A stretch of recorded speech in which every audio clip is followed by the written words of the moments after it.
बंदों गुरुपद कंज कृपा सिंधु नर रूप हरि महामोहतम पुंज जासु वचन रवि कर निकर। भक्तगणों को तथा धर्म अनुरागियों को मेरा हार्दिक नमन।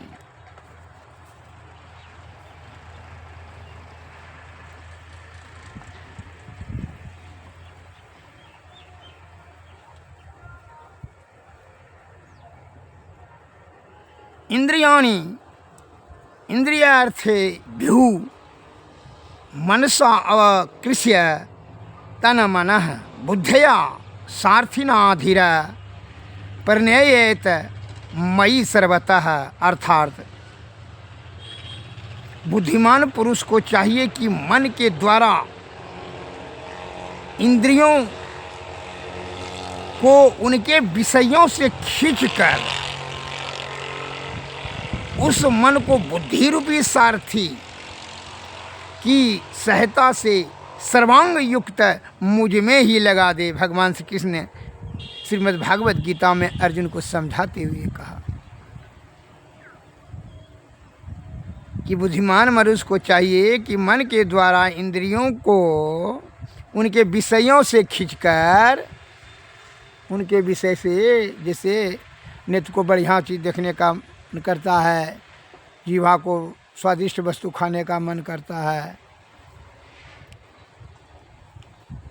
बढ़िया शब्द सुनने को मन करता है, तो उसके ये सभी जो इंद्रियां हैं इसके विषयों से मन के द्वारा खींचकर क्या करना चाहिए? मन के द्वारा खींचकर उस मन को बुद्धि रूपी सारथी की सहायता से सर्वांग युक्त होकर करके भगवान में लगा देना चाहिए। नहीं तो जो है ना, विषय बड़ा बलवती होता है, वह आपके ध्यान को अस्थिर नहीं रहने देगा, माया मोह के चक्कर में उलझाते रहेगा, फंसाते रहेगा, झूठ मूठ का भ्रम में आपको भटकाते रहेगा, जिसके कारण से जीव आत्मा को अनेक प्रकार का दुख उठाना पड़ेगा। मैं इस पर एक लघु कथा बता रहा हूँ, जरा सुने। एक राजा की पत्नी अर्थात रानी ने जो है हार, बहुत कीमती हार खोलकर स्नान कर रही थी नदी में, तो कौवा ने उसको लेकर के भाग गया। कोई खाने वाला वस्तु समझ करके कौवा ने लेकर के भाग गया। अब जो है रानी जब भाग गया तो रानी जब स्नान करके निकली तो देखा कि हार नहीं है। उस बेचैन व्याकुल हो गई, वह दुख से बड़ा शोक संतप्त हो गई, बहुत खोजा लेकिन नहीं मिला। उदास निराश होकर के जब आई राजमहल तो राजा साहब से वह बोली कि हार को हमरा ढूंढवा करके लाइए, नहीं तो जो है नहीं खोज करके लाने पर जो है हम खाना पीना त्याग देंगे और अपने प्राण को गंवा देंगे। राजा साहब बड़ा चिंतित हो गए। राजा साहब ने इस प्रकार की प्रतिज्ञा रानी का सुन करके, अत्यंत प्यारी रानी थी, राजा साहब ने इस बात का घोषणा कर दिया कि मैं आधा राज दे दूंगा अगर यदि कोई हार को खोज करके ला देगा। वह सरसरी का हार कौवा ने जो है इतना कीमती हीरा मोती जवाहर से युक्त जो है हार को कौवा ले आ करके थोड़ा देर में उसको अनुभव हुआ कि ये खाने का वस्तु नहीं है। वो एक पहाड़ के टील पर जो है एक वृक्ष, विशाल वृक्ष था, वही विशाल वृक्ष के टहनी पर वो छोड़ करके कौवा भाग गया। और उसकी वृक्ष की जो खोजने वाला आधा से अधिक आदमी, तो हम राज्य का आधा राज्य के लालच में बहुत से सिपाही, कर्मचारी, मंत्री और प्रजागण भी खोजने में लग गए। खोजते खोजते एक सिपाही ने देखा कि एक रास्ता में के बगल में जो है गंदी नाली बह रही थी, उसी तो गंदी नाली में जो है ना देखा कि हार उसको दिखाई पड़ा,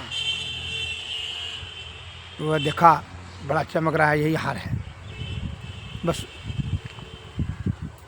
और उसके साथ में सब खोजने वाला था, तो वो भी देखा कि हाँ हार है, बस वो नाली में कूद गया आधाराज के लालच में, पानी के लालच में कूदा। पानी तो कदोड़ हो गया, नाली तो अब जो खोजते खोजते परेशान हो गया। फिर और कर्मचारी भी कूदा, जनता भी, राज्य का जनता सब भी कूद कर करके उसमें जो है ना मथ दिया पानी को एकदम, और कीचड़ से एकदम आयुक्त हो गया। फिर थोड़ा देर खोजते खोजते बहरान हुआ, निकला तो पानी जब अस्थिर हुआ तो फिर दिखाई पड़ने लगा। मंत्री भी कूद गया, राज के लालच में देखा कि हाँ हाथ दिखाई पड़ा है, बस वो भी कूद गया। उसको भी जो है पानी जैसे कूदता था तो पानी कदोड़ हो जाने के कारण से फिर जो नहीं कीचड़ से आयुक्त होकर करके काला होने का पानी अस्थिर हो जाता था पानी, इसलिए हाल दिखना बंद हो जाता था। वो तो परछाई दिखाई पड़ रहा था, लेकिन इस बात का जो है कोई ध्यान ही नहीं रहा किसी को। बस उधर से राजा साहब को भी हल्ला हो गया कि जो है ना एक नाली में हार है रानी साहिबा का, लेकिन खोजने के लिए आदमी सब, मंत्री सब भी खुद करके खोज रहा है, लेकिन मिल नहीं रहा कीचड़ में होने की वजह से। तो राजा साहब ने कहा चलो जरा देखें। वो भी रथ पर चढ़ कर आया, तो वो भी कहा था जरा स्थिर होने दो, पानी को जब स्थिर होने देगा दिखाई पड़ा। तो राजा साहब ने कहा हाँ देख तो रहे हैं। और राजा साहब ने भी कहा था आज हमारा बच जाएगा, हम अपने से ही खोज लेते हैं। वो भी जब वह गंदी नाली में प्रवेश करके खोजने लगा तो फिर जो है पानी अस्थिर हो गया, कीचड़ से भर गया, तो दिखाई देना बंद हुआ। खोजते खोजते लेट सेट हो गया राजा साहब भी, और बहुत से प्रजागण कर्मचारी मंत्री भी जो है लेट सेट हो गया कीचड़ से। एक महात्मा जी उधर से आ रहे थे रास्ता से, तो महात्मा जी ने कहा अरे भाई ये कौन यहाँ का जो है रिवाज है क्या कि सभी कीचड़ में गंदी नाली में स्नान करना, जो आप लोग सभी कीचड़ से आयुक्त है, इतना बदबू हो रहा है पानी में। एक कीचड़ जो है पूरे नगर का जो है गंदा पानी इसी मार्ग से, इसी नाली से बहता है, इसी में आप लोग स्नान कर रहे हैं, क्या बात है? कीचड़ से स्नान करने का रिवाज है क्या ये राज्य में? रजो देखते हैं स्नान क्या। तो नहीं महाराज देखिए ना महात्मा जी, वो देखिए हार दिखाई पड़ता है, लेकिन खोजते खोजते परेशान हो गया, मिलता है नहीं। अरे तुम लोग एकदम भारी मूर्ख आदमी हो गए, इतना तो तुमको ज्ञान काम नहीं कर रहा है। अरे वो तो परछाई है, उसके ऊपर में कभी देखा? वो का करके देखो ऊपर में देखा कि पहाड़ के ऊपर में विशाल वृक्ष था, वृक्ष के टहनी पर था लटक रहा, कर देखो वहाँ है ला। ऊपर देखा तो कहा हाँ वहाँ है। तब जो है राजा साहब और सभी अन्य सज्जनगण कर्मचारीगण ने देखा कि महात्मा जी सही करें। वहाँ जा कर के तो सिपाही ने चढ़ कर के निकाला। फिर महात्मा जी ने कहा महात्मन हमारा घोषणा के अनुसार से यह इनाम का भागी आप हैं, इनाम प्राप्त करने का जो है अधिकार आपको है, अतः मैं आपको आधा राज देता हूँ। क्योंकि हमको राजफाज का ज़रूरत नहीं है, राज तुम ही रखो। हम राजाओं को राजा वासाओं के वासा हैं, लौकिक राजा हम नहीं बनना चाहते। अलौकिक पर ब्रह्म की प्राप्ति के लिए जो है जो निकल पड़ा है उसको ये लौकिक वस्तु से किसी प्रकार की कोई वासना आकांक्षा नहीं रह जाता है। तुमको कितना यह विषय वस्तु से प्यार है। कि रानी बोली कि हम जो है भूख प्यास भोजन पानी सब छोड़ करके मर जाऊंगी, तो आप जो है देखिए, और आधा राज के लालच में जो है आप भी कीचड़ से युक्त हो गए। कितना आपको विषय से श्रद्धा स्नेह है, इतना श्रद्धा स्नेह अगर ईश्वर से प्राप्त करें तो ईश्वर प्राप्ति हो जाएगी।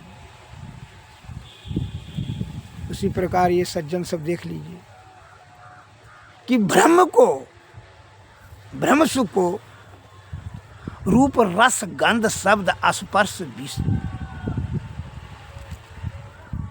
काम क्रोध मद मोह लोभ मत्सर, ईर्षा, राग, द्वेष, भय, ये सब में विषय में कितना लिप्त हो गया है।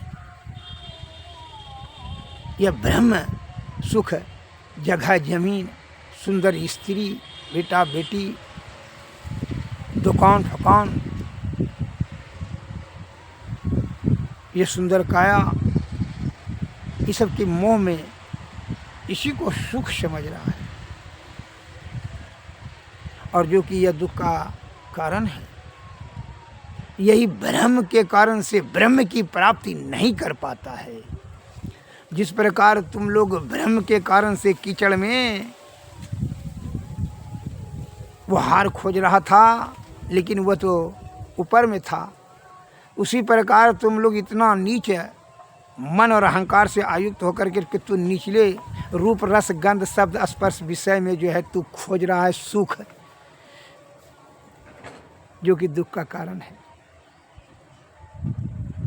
यह ब्रह्म बस विषय में सुख खोज रहा है, तुम छाया को जो है सरसरी का हार समझ। तो उसी प्रकार वास्तविक जो है ऊपर बढ़ो, ऊपर चढ़ो, ब्रह्म की ओर बढ़ो। कहाँ ब्रह्म है? अरे ऊपर में ही है ब्रह्म। वह बिंदु ध्यान से अधन अनहद नाद में जाएगा, सुषमना नाड़ी होकर करके सूरज शब्द होकर के जब वह निशब्द सार शब्द निशब्द में पहुंच जाएगा तो ब्रह्म की प्राप्ति यही है। इसलिए आदिकाल से संत महात्मा लोग आपको बताते आ रहे हैं कि कहीं खोजने की जरूरत नहीं, ऊपर उठ जाओ तो नीचे यह नेत्र से देखता है रूप रस शब्द गंध स्पर्श इंद्रियां सुख को जो अपना सुख समझ रहा है, यही सबसे बड़ी ब्रह्म है। यही भूल है। इंद्रियां अतीत जो सुख है वह ब्रह्म है। ऊपर में इंद्रियों के अतीत परे, विषय के परे ही सर्वेश्वर है। और वह कहाँ मिलेगा? सुषमना नाड़ी होकर करके ऊपर ये जीव आत्मा को बढ़ाना होगा। इंगला पिंगला नहीं, माया मोह के चक्कर छोड़ दीजिए, बीच में सुषमना नाड़ी के बीच में जो आपको ऊपर ब्रह्म की प्राप्ति के लिए ऊपर बढ़ना होगा। इसलिए संत महात्मा आदि काल से बने सूरज शब्द योग सरल मार्ग है ब्रह्म की प्राप्ति के लिए, ईश्वर प्राप्ति, मोक्ष, जीवात्मा को मोक्ष प्राप्ति करने के लिए। अरे कहीं इधर उधर भटकने का जरूरत नहीं है। तू ऊपर ब्रह्म की प्राप्ति के लिए ही प्रयत्न कर। कहा यह नर तो तन है,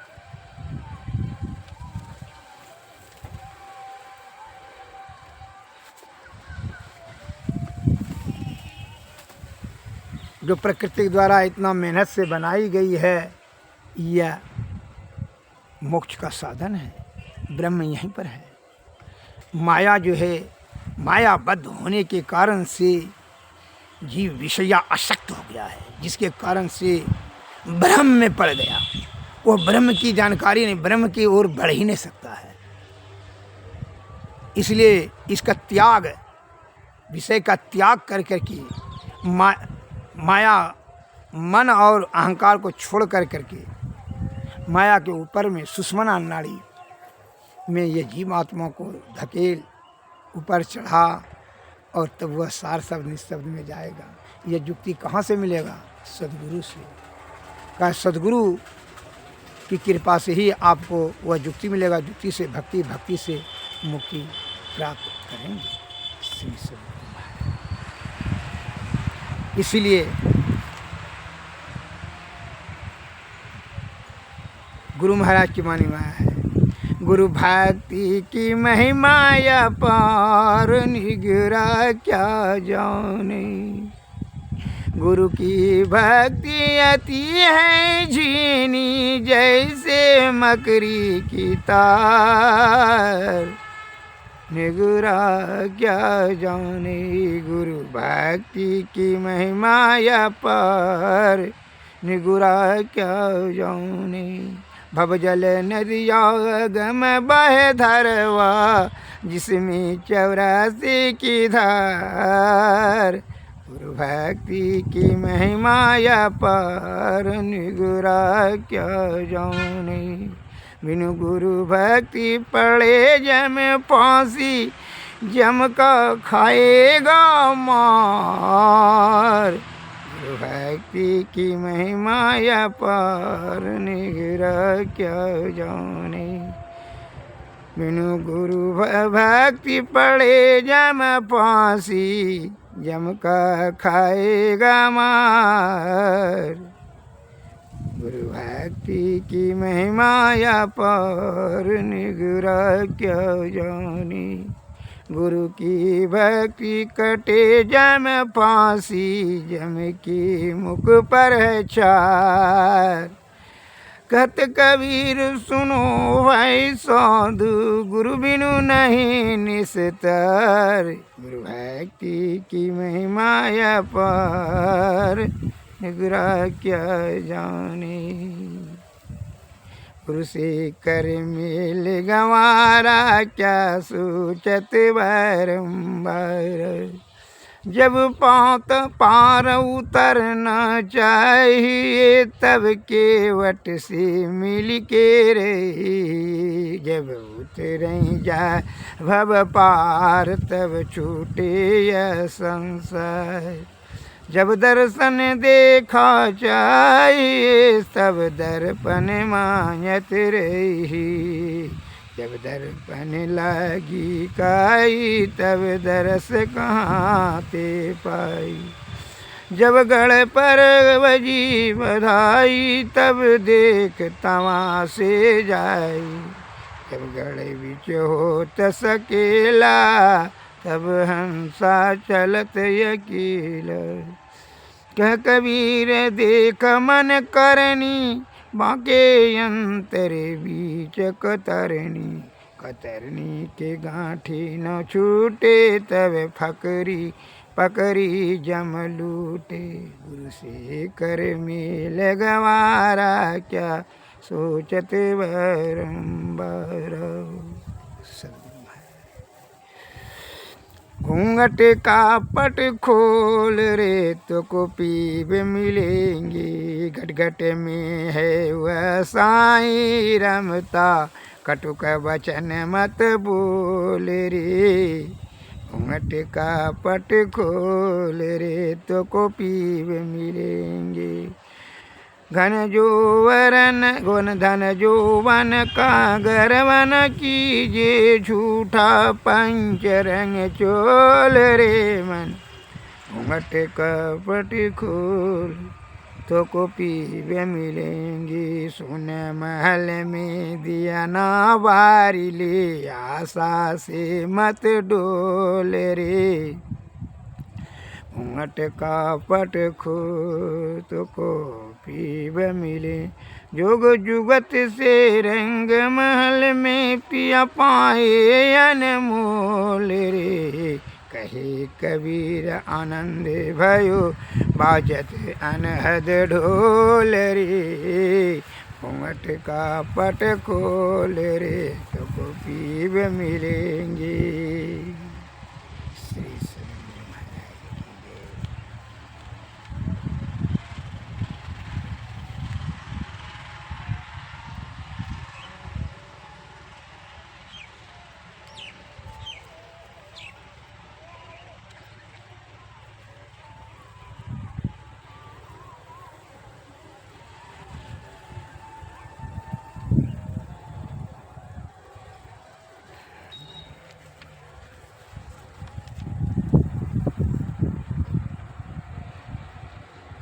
ओढ़ ले राम नाम चदरिया रे, या भागाओ मनुआ।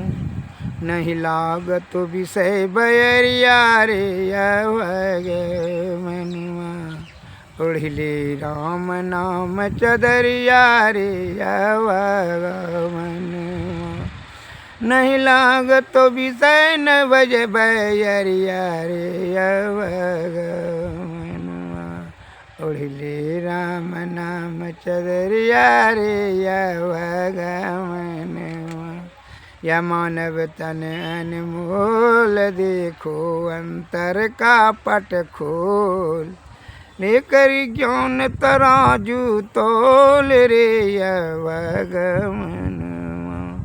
यह मानव तन है हीरा, मूर्ख समझे इसको खीरो, हमरा देखी देखी होवे पीड़ा रे।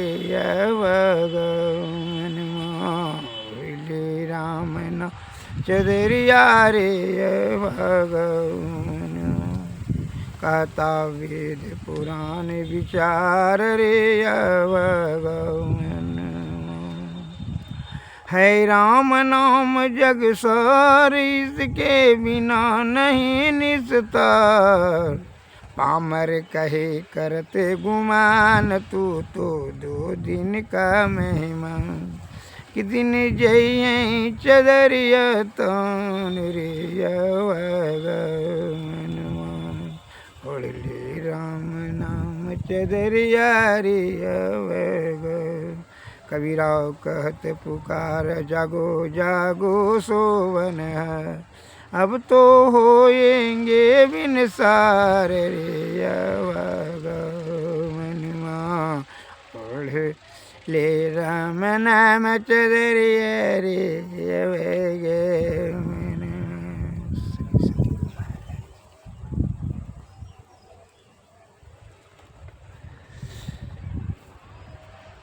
अरे यह आयु में ही तो सदगुरु के शरण में जाकर के भजन भक्ति सूरत शब्द मानस जप मानस दृष्टि साधन सूरत शब्द योग, ये चारों में से कोई मार्ग से तो ईश्वर प्राप्ति कर ली, जो जीवात्मा का परम कल्याण होगा, अन्यथा दुर्गति निश्चित है।